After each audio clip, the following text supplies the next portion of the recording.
Hello and welcome to this Commerzbank webcast. Next week, the ECB Governing Council will meet again. 11 weeks after the British vote for Brexit, it should be in the position to estimate the consequences for the European economy and to react accordingly. However, the ECB will hardly lower its growth projections so much that this would make the case for significant measures as a further rate cut. After all, the fears of an uncertainty shock triggered by Brexit have largely vanished.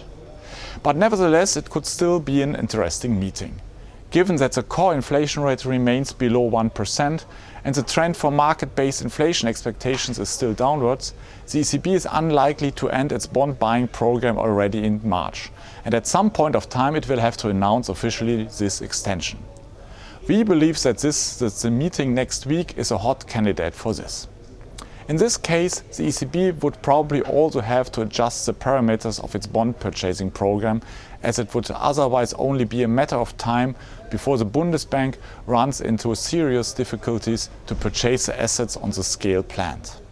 The ECB will probably decide to also buy bonds in future whose yields are below the deposit facility rate.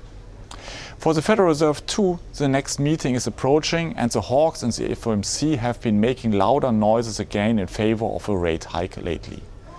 Ultimately, the decision will depend on the data, whereby today's labour market report for August is bound to play a major role. We still expect the Fed to increase the key interest rate this year, but it will probably wait until December. Thanks very much for watching.